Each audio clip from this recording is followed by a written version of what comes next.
All right, 45 participants already.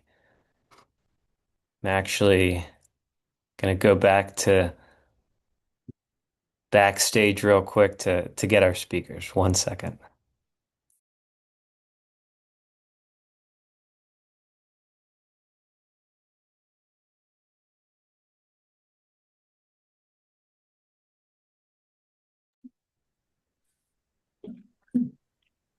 And I'm back and I brought some friends. So this is our first meeting, first webinar using the Zoom platform. So I got in and I was like, wait a minute, where are the important people? So all good. We need to take a minute or two to wait for people who are like me and late. But just like we do with all our webinars, why don't we put where we're from? We have 65 people and counting, hopefully get closer to 100. Uh, but I love hearing where everyone's from. I like to qualify that I'm originally from Philly, but with the Eagles loss, we'll just leave that out for now. Wow, Uh, some great places I'm seeing here. All over yeah, the country. Yeah, all the way from Alaska to yeah, and not a lot, but some tend to be international. yeah. Um, I don't count Canada. That's like just our, northern friend. Still hurting the Eagles loss. I Hi, feel it. Michael Toth. Yeah. Ah, Michael, yeah. No, it's fun seeing familiar faces and new because I think one thing I say a lot is it's a small kind of niche community, but you never know everyone and you never will. Even Frank McKenna, who's been here forever, it's almost impossible. So um, awesome. So we are 2 minutes in. The recording is recording. That's something I'm definitely supposed to check. And let me bring up our presentation here and we will get rolling.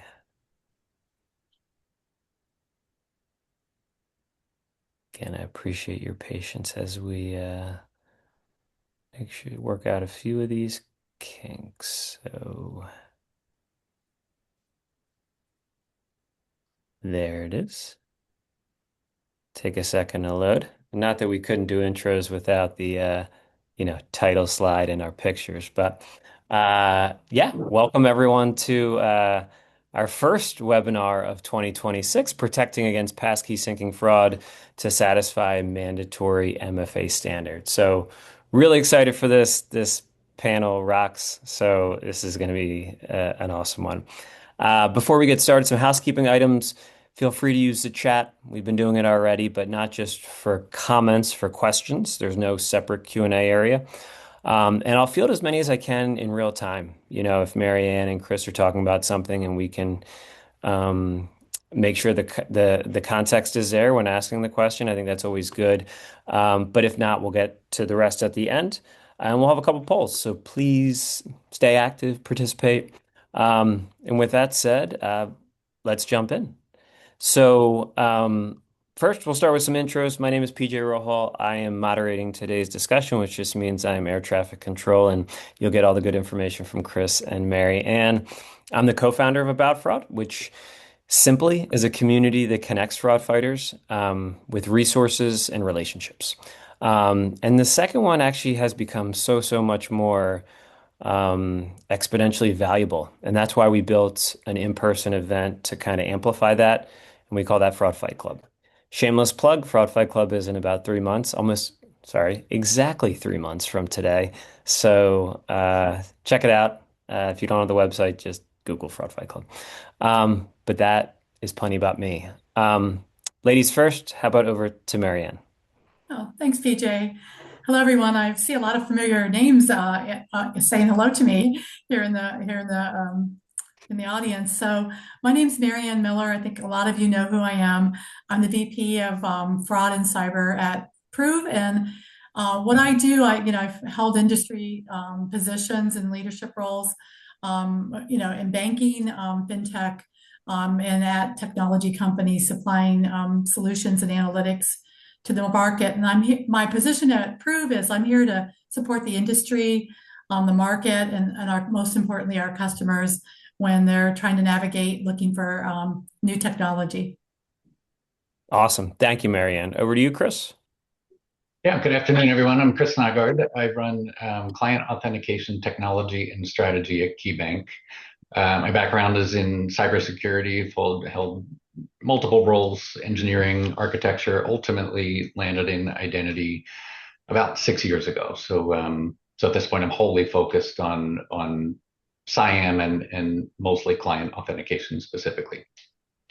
Awesome. So, like I said, two great voices in the industry, and we're really lucky to have them. So, you can see the agenda on the left. We're not going to kill you with slides, and you can read the agenda, so I'm not going to read that to you. But kind of let's just to set the stage, passwords. I haven't met one person ever that's liked passwords on any side, on business, consumer, anything. So, passkeys are a newer way to help solve that problem, and they're a really good way. I mean, I think the interesting thing is when we innovate, um, of course, fraudsters will then try to work around the things that we innovate on. So that's what the conversation is here. But I don't think we want to lose the value of passkey adoption. And even at Fraud Fight Club, we're going to have some conversations on that. But to set the stage, what we want to talk about today is the vulnerabilities of passkey syncing and what to do about it in very simple terms. So, just to kind of set the stage, let's start with a poll. Let me make sure with my new platform here, I can launch the poll, and there we go. So you should see a poll that says, "Are you actively deploying passkeys?" Yes or no. Should be a fairly simple question. And okay, now it's launched. Are you actively deploying passkeys? Yes or no? Um, so we have that. Sarah McDonald has her hand raised, which I'm not sure how to handle that one. But if you just want to put your comment in the webinar chat, feel free to. Uh, and we will answer your question or look at I'll look at your comment.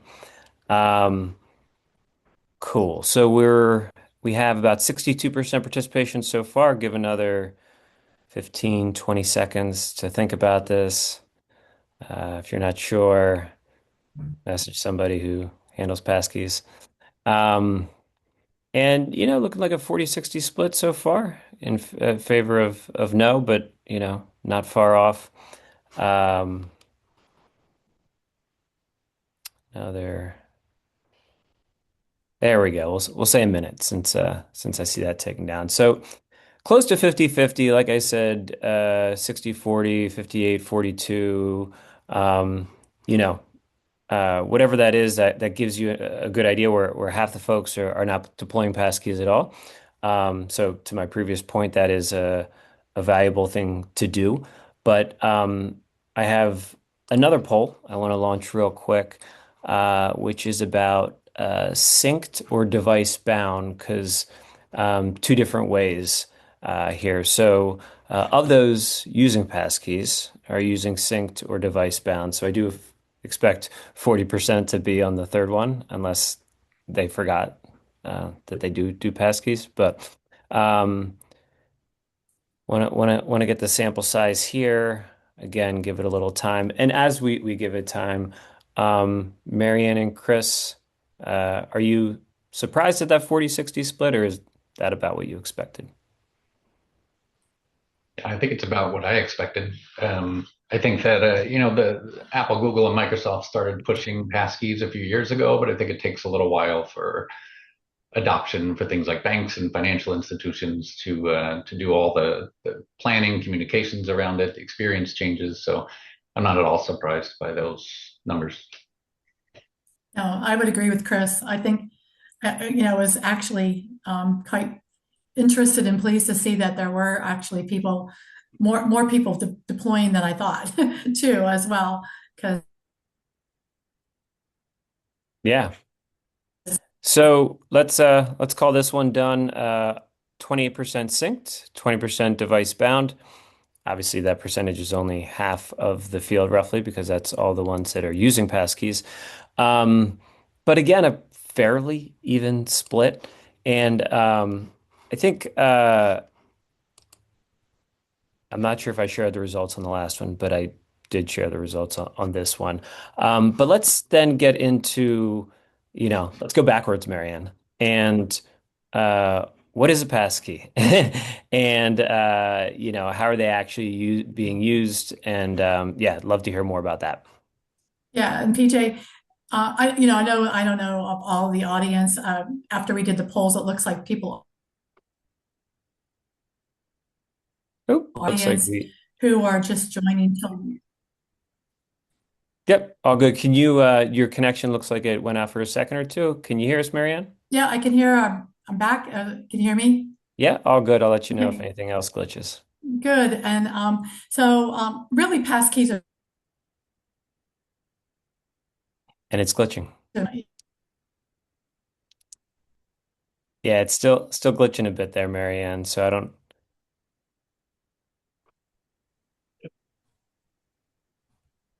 All right, you're back.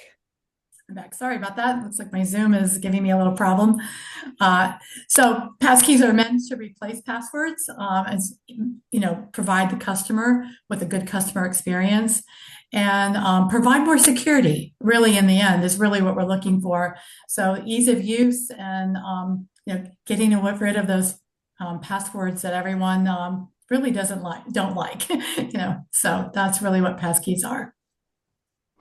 Awesome. And I just kind of fast forwarded here to a flow of how passkeys work. Do you want to unpack that a little bit, Marianne? Yeah, so as we talked about earlier, we talked about synced or device-bound passkeys. There's different ways to initiate passkeys in the flow. There will be a registration process. So, it's really important. Like if you think about when you open up an account or when you authenticate to a high-risk event, it's no different with passkeys. Really, passkey is an authenticator, but it's only as strong as how the identity that it's bound to.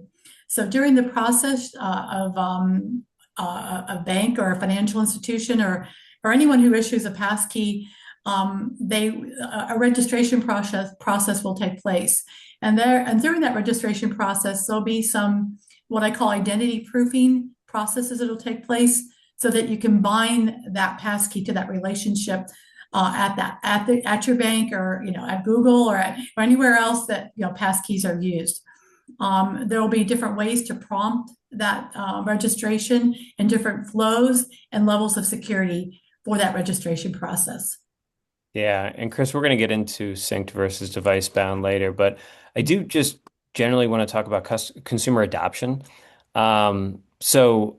Obviously, the whole kind of premise of anything fraud is that consumers are understanding the balance of friction versus security. Um, and so, how do you and KeyBank kind of see this balance of friction versus security, and as it relates to passkeys? Sure. So I think passkeys are one of the few things, right? If I wear my security hat, we're always sort of have that paradigm between security and usability. And every once in a while, a solution comes along that is both more secure and a better user experience. And I think Passkey fits into that particular category. Once you're registered for your passkey, it's super easy to use. It supports mobile. It can be, on a hardware bound key like a YubiKey. It could also be stored on your laptop if you have a fingerprint reader or Face ID. If you have a TPM chip on your laptop, then your passkey can be stored there as well. So usability, they're pretty easy. When we talk about adoption, I'll go back to Marianne's point of the registration process for a passkey. So passkeys, I would say, are exponentially stronger than the traditional password, but they can only ever be as strong as the identity proofing that you did in order to register for that passkey. So, for example, a real world example would be if I just sent you a one-time passcode and I got the correct code back, and then I issued you a passkey. That passkey is never stronger than the OTP because what's going to happen? fraudster is going to compromise, socially engineer the OTP, and they're going to register a passkey to your account. And so when thinking about a passkey implementation, the registration and recovery flows become really, really important because that's where you'll tend to see the fraud go. Yeah. And what are, I guess, when you're registering, what are some of the options? Driver's license, selfies. Yep. I know we're going to get into air key and things like that, but yeah, just some options folks have as it from the consumer side. Yeah, there's no prescriptive guidance on what the requirement should be for identity proofing, but in my mind, it should be as strong as the passkey itself. So I think that, as opposed to an OTP, driver's license selfie is a great way, and using that in conjunction with, am I collecting that driver's license and selfie from a known device that I've already bound to this client? Um, so that's one way. Air key would be another way, and I think we'll talk about air key later. Um, but really, the focus needs to be to make sure that if the authentication strength is here, the registration recovery has to be here as well. Yeah. No, clear. So let's get into some of those real world fraud vectors targeting passkey syncing. So, Marianne, over to you, just kind of unpacking some of the things we talked about in our prep call and some of the vulnerabilities. Yeah, so when you think about it, if you want to think about it in the terms of, I'm going to use this term very loosely, um, like an account takeover. So if you have a passkey, it can you could use identity theft to register that passkey. It could be a false identity that's registering for on behalf of a customer. In a recovery process, it could be a fraudster that's actually trying to recover your passkey. So really, we're looking at in a passkey scenario can be socially engineered as well. So the customer can be socially engineered to take some action when they're recovering a passkey. So we're really looking at the passkey of protecting that environment. And I like Chris's example of saying, the strength of security needs to match the passkey itself. So we're really looking at the types of classic fraud vectors that we deal with every day that really attack and address this, passkey environment as well. And there's, how I think we talked about how there's been kind of some abuse of Apple, Google account recovery mechanisms. Mhm. Can you unpack that a little bit? Yeah, and I think it would be good maybe to take the audience through, and I think a lot of people in the audience understand the difference between synced and device bound. But there'll be similar, but maybe some different ways that fraud, implications maybe of fraud in a device-bound situation compared to a synced situation. And maybe Chris, you and I can walk through some of that. So maybe we can start with synced and what that environment looks like. And I think you and I had a great conversation when we were prepping for this webinar around the synced environment and the implications of that. Yeah, absolutely. And so passkeys are built on the FIDO standard, which has been out there for a decade, probably more. And the goal behind Passkey was Apple, Google, Microsoft, and the FIDO Alliance getting together to try to move the world off of passwords faster. So they took the traditional FIDO spec, which is all device bound. There's no concept of syncing. And in my mind, sort of lowered the security bar just a little bit in order to promote ease of use for the hopes of accelerating adoption. So here's what I mean by that. The Passkey is a change to that FIDO standard that allows Apple, Google, Microsoft to sync those keys within their ecosystem. So let's pretend I just registered for a Passkey. I went through the identity proofing process. I registered my iPhone. Tomorrow, I lose that iPhone. Apple has already synced it to my iPad. So I can go recover myself without having to call anybody. I can just come in, authenticate with the iPad. Once I get my new phone, my passkey will be synced and it'll land back on the phone. And it makes recovery much simpler. However, it also introduces different attack vectors that we didn't have with a device-bound passkey. And what I mean by that is Now the attacker can go after my Apple account. And if they can socially engineer me, compromise my Apple account so they can add their device, then they will get all of my synced keys. So the synced passkey makes adoption easier. It might help you roll it out faster, but it does introduce some other sort of attack vectors, and it dilutes one of the factors of Passkey, which is solely possession of the device that you registered that key on. If I see you come back with a different device with the same key on it, then can I really use your device as possession? Because, that was distributed via Apple's ecosystem, completely outside of, our internal application. So thinking about, I would say between a synced passkey and a device-bound passkey, device-bound is definitely stronger, but you'll have greater challenges with recovery on a device-bound passkey.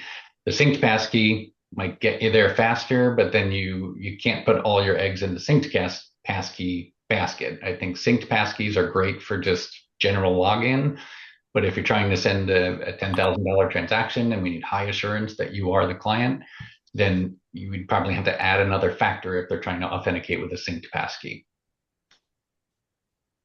Yeah, good explanation of that. And Marianne, it did make sense to kind of go through that before, and then as we talk about the different attack vectors, and you mentioned account takeover, anything to chime in off of Chris or talk about more kind of real world attack vectors, Marianne?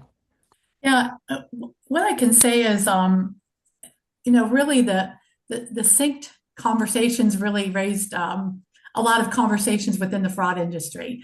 Everyone's thinking about, the risk and the safety and security that's needed to really secure a synced environment because as Chris said, it eases the customer experience quite a bit, and it gives some flexibility in the ecosystem.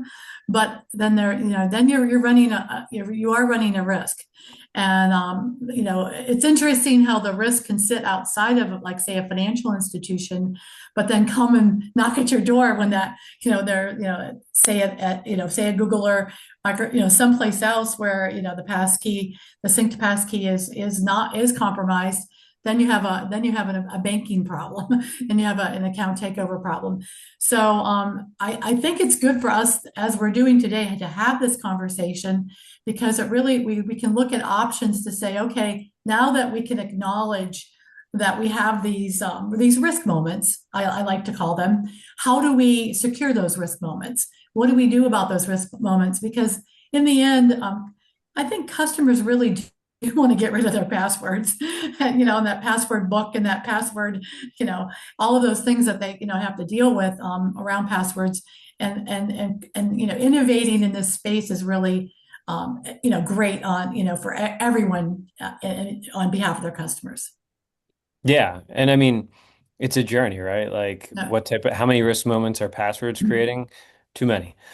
So we're I hopefully think I want to say evolving. one thing additionally is, Yeah, I think, and I don't know about you, Chris, when you went through this journey, but when you start to look at securing, say, the passkey environment, whether it's device bound or synced, it really helps you think about other your risk moments. Like, if I improve this passkey registration process, recovery process, how can I leverage the technology that I bring on board for other events throughout my organization? How can I continue to leverage that authentication method, that identity proofing method, all of these things? And I think that's what's really a great conversation to have, because I think the implementation of Passkey kind of raises that bar for that conversation. Yeah, and I think passkeys do exactly what they're supposed to do. Even if you're only using a synced passkey, it provides phishing resistance at scale, Yeah. right? And that's what it's meant to do, and that closes up a lot of vulnerabilities that we have with passwords. But to Marianne's point, there's other technologies, like the passkey is not going to be the end all be all. The fraudsters are going to shift. They're going to find new vulnerabilities. They're going to, it's a cat and mouse game. It never stops. Um, so I think that, we still have to rely on some of the other tools in our stack, because the attack vectors will change with passkey. They may go after your Apple account. They might go after, your session keys, right? I've already authenticated with Passkey, but I have a malware stealer on your desktop or laptop that's grabbing your session keys as they're authenticated. You still have to protect against that stuff. Um, Things like remote desktop attacks, right? Social engineering. I'm going to connect to you with AnyDesk or any of the other ones. From my perspective at the bank, that looks like the legitimate client. It is their device, it's their passkey, and all the other signals. But it's an attacker controlling the device. So what do we have in our stack that can sort of help us detect and protect against that sort of thing? So Passkey is just kind of one piece of the larger stack that I think you need to have in place to be able to sort of anticipate where the fraud's going to go and be able to catch it and detect as quickly as possible. Yeah. Yeah, and just because there's fraudsters are how they are, and they're always going to find ways around something that's a new piece. It doesn't mean you don't implement that new piece because it is better than the old piece, right? It's Correct. just we need to keep thinking about uh, one step ahead, or at least at the same time that they're trying to do these things, what then is a way to secure the new form of authentication? And that's simply what this is about. So. Um, Maybe that's well, let me before we get into some of the kind of solutions on securing an error key, Marianne, Chris, anything else that you think is burning to discuss about this? I think it'd be great to maybe have a little, reflection on adoption. How are customers reacting to passkeys? Are they adopting them? Or do we think some of the challenges around adoption is the authentication to register, or the identity proofing? Do you think it's I would just love to kind of reflect on that for a moment, because in the end I think, because it does provide, to your point, Chris, we were talking about, the phishing, piece is a problem. So that really helps with that aspect, and other cyber attacks, as well, but also, creates other vulnerabilities. So I think that, I'm hopeful that customers will adopt. But what do we think? And Chris, what do you think? Yeah. I think the adoption's kind of tough. First off, there's still, I mean, we're starting to see more passkeys on your mobile device, right? You're logging into to different apps because Apple and Google are pushing them now, which I think does accelerate overall adoption. But it's still tough because people don't like change, right? We see that time and time again. People don't want to do anything different. And so the challenge that we face is, well, do we make your passkey mandatory? I don't know that we'd ever make it mandatory to use, maybe for certain use cases, but for the larger population, I don't know that we'd say you have to go do this. And then the other sort of challenge with that, with adoption, is what does your registration process look like? How much friction is in that process? The driver's license selfie, it's great. It gives you a lot of assurance, especially if you're looking at other signals in conjunction with it.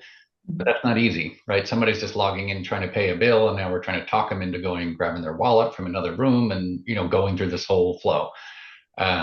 So to me, that's the biggest challenge in adoption. I think that you can get creative with it and say, maybe we offer passkey in our recovery flows where we already have a need to do the identity proofing. While I have you and I had to prove your identity to unlock your account, why not register for a passkey? It's just scan this QR code or give me a fingerprint. That way it's sort of already in conjunction with something the client is doing. I think that's one creative way that I've seen some institutions go about the registration process. And then, like I said, we may make it mandatory for certain high risk use cases where we don't want to see a password. We want passkey authentication. They're a little bit smaller, more targeted, so it's a little easier to push that out. But I still think I do think that there is an adoption problem at large, because how do you move millions of people to passkey, right? And so that's where I think you have to be creative. I don't know that we'll get millions of people to give us their license in a selfie, right? So are there other things that are the same level of assurance, but a lot less friction that we could do? And I think, Marion, that's where we've talked about, I think AirKey makes a lot of sense there. Something you can Yeah. use to supplement your passkey. Yeah, I think air keys definitely, and we can get into that so the audience understands what that is definitely a great option. There's carrier data, there's biometrics, there's, if you think about it, unifying all of those methods that you use in the background to authenticate, depending on what, your approach, but definitely looking at an easier way to authenticate is definitely what the consumer really needs too.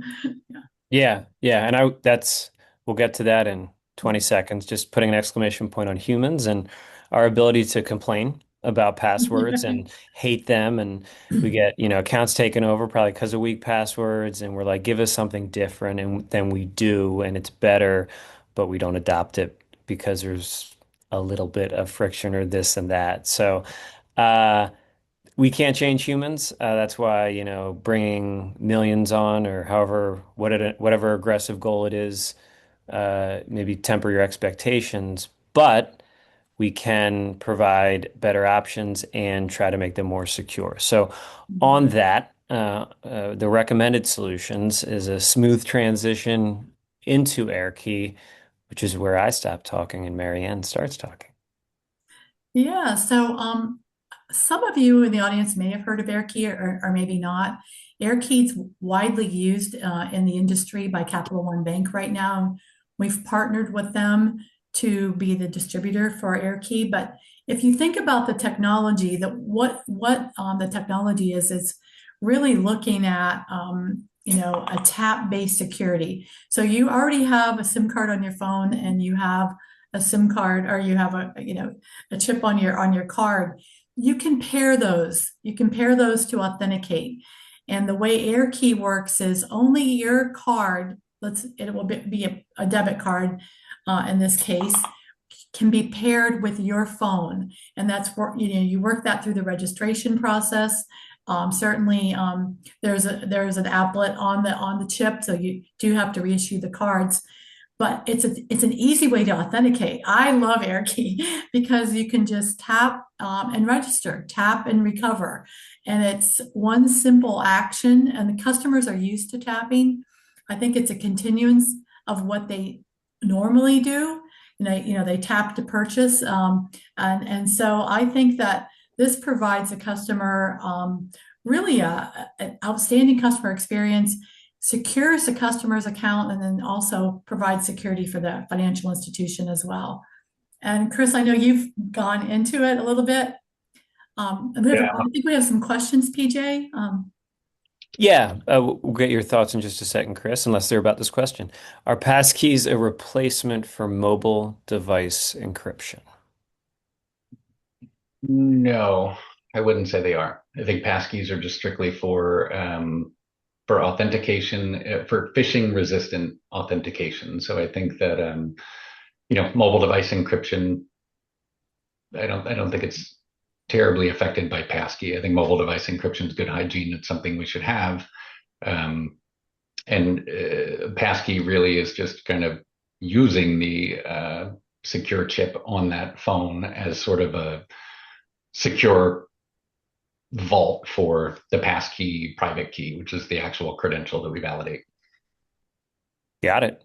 That's for you, Gary. And two long questions. So let me go with this short one.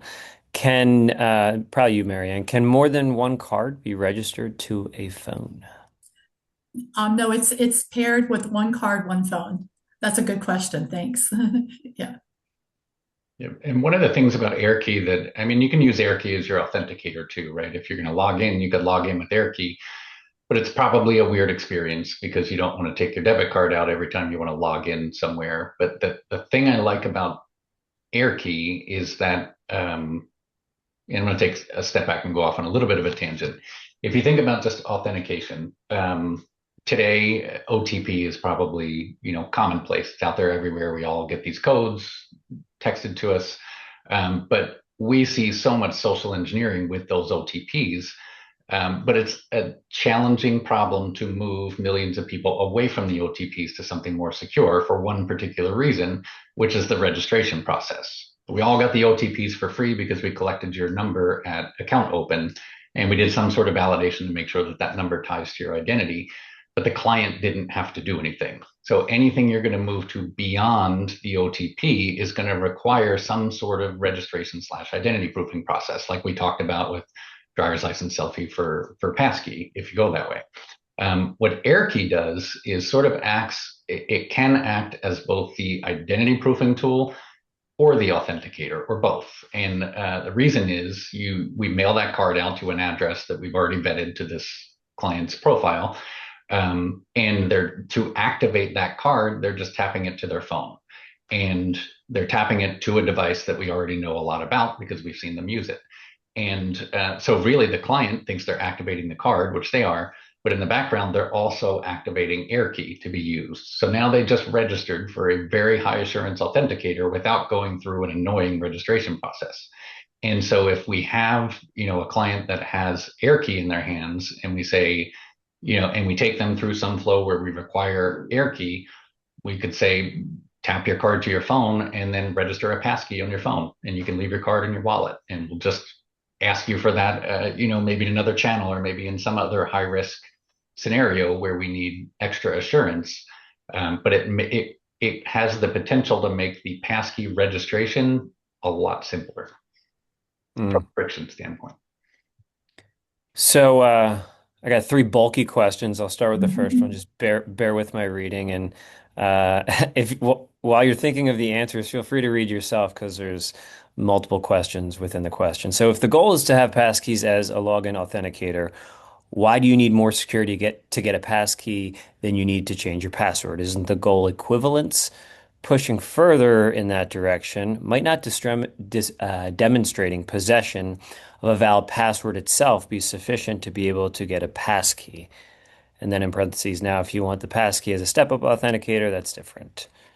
Yeah, I would say just because of the vulnerabilities in passwords, right? If I relied on the password to be my registration process for the passkey, then the passkey can never be stronger than a password, right? That's the way that I think about it. Same with an OTP, right? I could easily register people with an OTP for a passkey, but all the fraudsters are going to come through and socially engineer OTPs out of the clients to register passkeys to their accounts. We constantly see social engineering of OTPs. So that's where, in my mind, you need a high assurance identity proofing process. How do I know that I'm dealing with the actual client before I issue this strong credential that I'm going to trust more when I see it? Yeah. Yeah. Good answer. And these are great questions too, long or short. Like this is so much, I don't want to say more valuable than you guys, talking to slides, but we want to hear what is of most interest to you. So Carl says, even if we implement passkeys, if the system allows try another way, link that leads to password or SMS, haven't we just added convenience without actually removing the primary attack vector? At what point should an organization disable legacy fallbacks entirely for high-risk users? That's a great question. And I think it goes to the adoption problem, right? It's hard to say that we're going to decommission these legacy ways to authenticate if I haven't gotten everybody over to a passkey. So, let me just read through this one again because I had some thoughts. Yeah, take your time. So if you're just falling back, if you're saying, okay, you can log in with a passkey or you can log in with your, password and SMS, I think it's more about how you treat that session when it's authenticated. You can still have people log in with a password. We do that here. You can still log in with a password, but if you're trying to do something that we consider high risk, like changing a password, for example, or changing a phone number, address, sending a wire, whatever it might be, then that's the point where I'm going to look at the security around that session to say, am I comfortable allowing this client to send $5,000 to whoever if they only logged in with a password versus a passkey? Another thing that I think is sort of a good way that hits at this problem a little bit is taking the concept of using the passkey to protect the password. So let's say a client comes in, they go through whatever the identity proofing process is that we set up. They have a passkey. So now I see that passkey and I trust it. And let's remove the synced passkeys for a second. But I see that passkey on the device that I registered on, and now I trust it. If So what I might do for those clients is say for anyone who's registered for a passkey, I'm going to change their password reset flow. So I'm not going to ask them for an OTP to reset their password. I know they have a passkey. I'm going to remove the OTP option. So I'm not turning it off for everyone, but over time, those folks who have registered for a passkey, gone through the identity proofing, and now we're using that passkey to protect changes to the weaker authenticators, it gets us one step closer to saying this pool of users should be more secure than the pool that are solely relying on passwords, OTPs, security questions, or whatever the legacy authenticators are. So I don't know that we're ever going to hit a point where it's like, okay, tomorrow we're going to flip the switch and disable all the old stuff. I think it's more of a matter of how do we get, to a point where we get the majority of people over into Passkey, and then start looking at what other controls can I add for the folks that are sitting with the legacy authenticators. Like maybe I'm looking at other signals in conjunction with the OTP, um, to try to increase their security as well. But if you implement Passkey the right way, then we should be raising the bar for the security on the account as far as account takeover goes. Yeah. Yeah, and I mean, as I listen to you on these answers and look at these questions, these are challenging problems that are not going to have simple answers. And what we're providing ideas, guidance, which I think is great, and we're opening the space for a discussion. And Chris, thank you for chiming in there. Rohan's question, I think this might be Marianne, but whoever wants to jump in, wouldn't adding a debit card or credit card to your mobile wallet still rely on BAU on a BAU authentication method in parentheses, which probably would be OTVC or password, thus making error key reliant on a weaker authenticator as well? Sorry if I botched that question. I believe you can require AirKey authentication to add to a mobile wallet if you configure it that way. So for folks who have an AirKey enabled card, depending on how you implement, then I think you can avoid that problem and have them tap to add the card to the wallet. Okay. I'm going to do one more and then just kind of plug along with at least this section here. And this goes back, I guess, to what we talked about um, 10 minutes ago or so from Ray. What if any specific attack types are we seeing broadly against sync passkeys? Mhm. What do FIs need to solve for? Yeah, I think I think with that, right, if you think about a passkey that is device bound, it's multi-factor authentication by default, right? It's the private key is stored within the secure enclave of the mobile device, right? We know that mobile device. We've got it fingerprinted. We've seen it time and time again. Um, and it's the protection of, you're relying on the local biometric authentication or a PIN number to unlock that private key on that mobile phone. So there's something or something you are, which is your biometric or PIN, plus something you have, which is the device itself. With a synced air key, if the sort of security around the authenticator relies on Apple or Google syncing that to other devices, it sort of dilutes that possession factor. Because if I see, Marianne come back to the bank and she's now logging in with Passkey, but not the device she registered it on, then can I say the device is a factor for authentication? And I don't think you can, right? Because I don't know if that Apple account has been compromised and now a bad guy device is connected to Marianne's account and the attacker's logging in that way. So in those particular scenarios, specifically for high risk transactions, I think you'd be looking for some other factor. If you chose to go with synced passkeys because the adoption and recovery is easier, totally get it.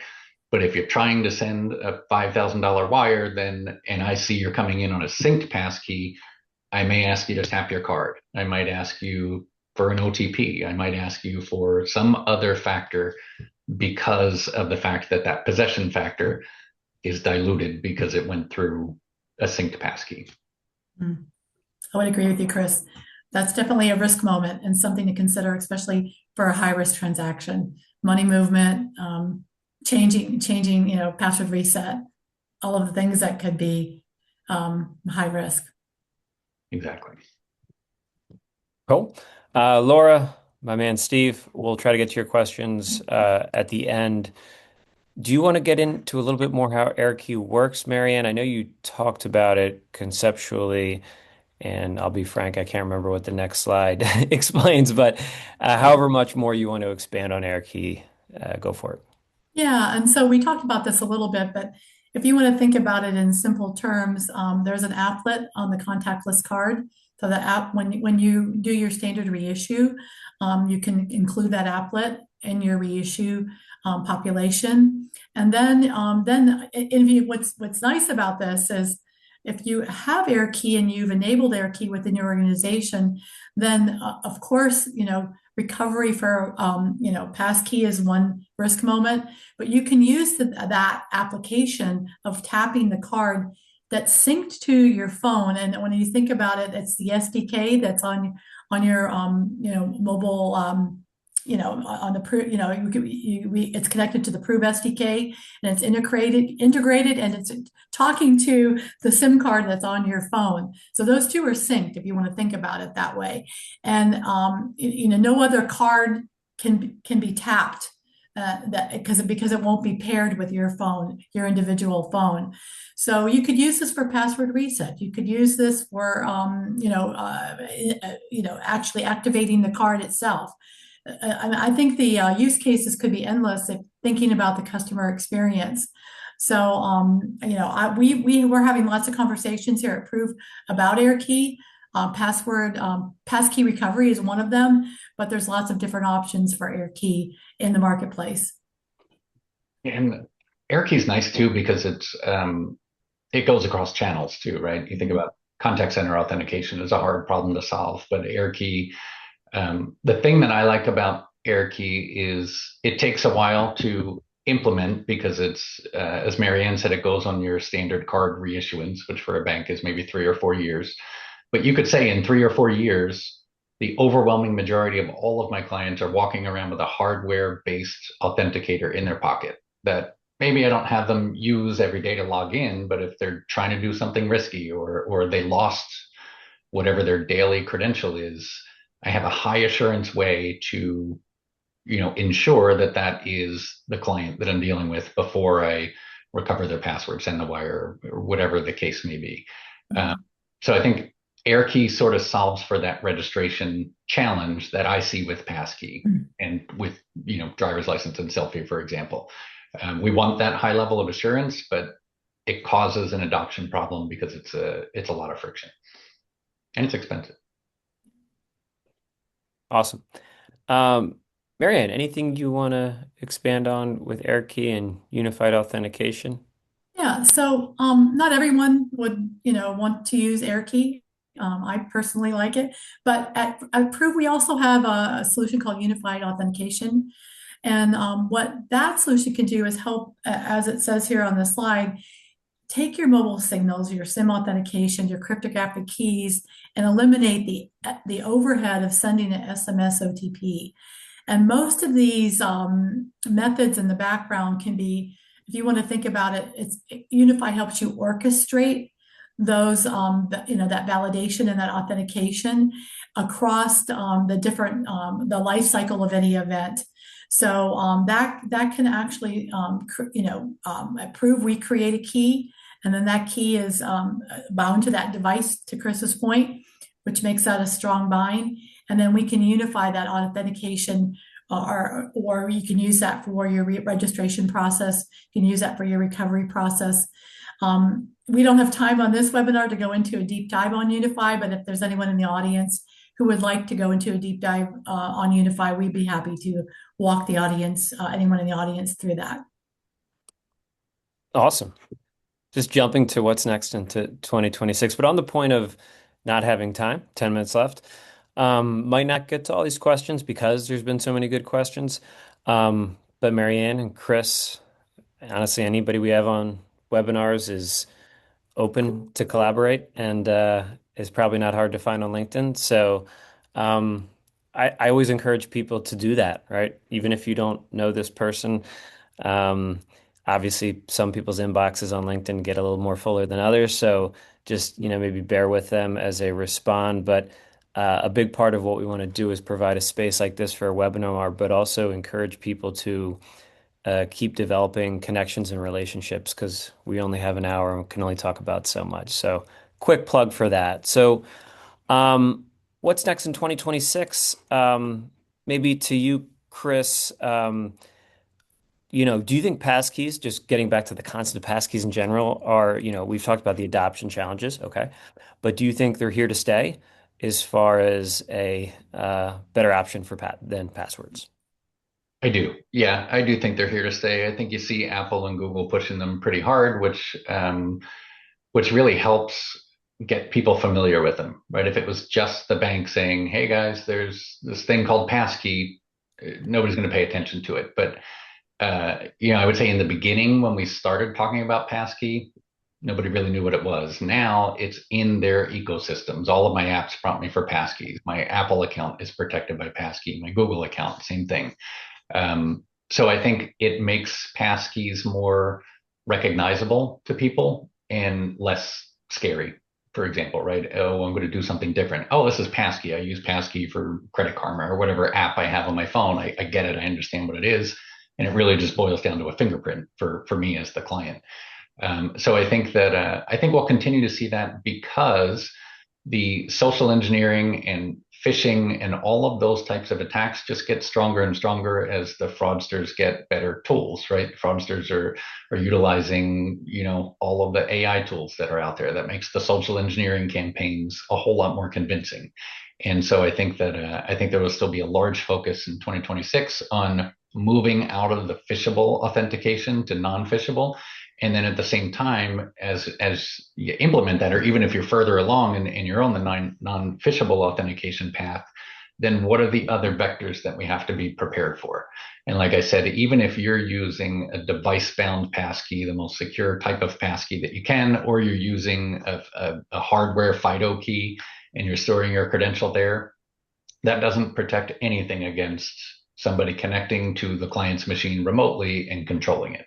Right. So we need to probably invest in sort of some of the other attack vectors where we think we'll push the fraud. The fraud never goes away, right? If we plug one hole, they just start to look for other holes, other areas to go in. So I think you have to think about it holistically and think like the bad guy, right? If I'm going to make everybody use a hardware FIDO key, they're probably not going to invest all the money it would take to try to compromise that key. They're going to look for, how do I register my own key? How do I recover this key? How do I, what is every area of social engineering that I can come at this client with? And so I think we just need to be thinking about that in identity as a whole. I think we need to be looking across the board, not just, hey, I fixed authentication. Yeah. Awesome. I would say for 2026, there's some real changes happening with things we've been talking about for a long time are actually happening. And since we have a global audience here, for example, I found it really interesting that in the UAE, they said no more OTPs. So basically, they forced the whole industry to say, on the financial services side, to say you have to find a better way than an OTP to secure your customers. So that really, and there's some industries actually even within the U.S. that are actually saying OTPs are no longer acceptable.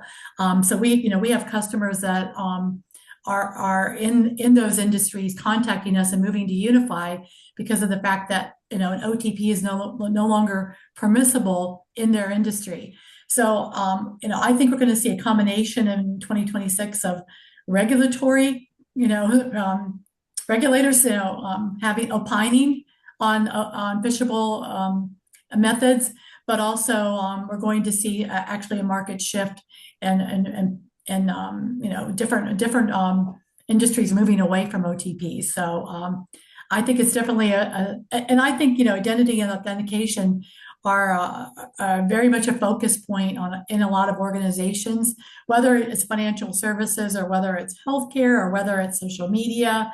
Every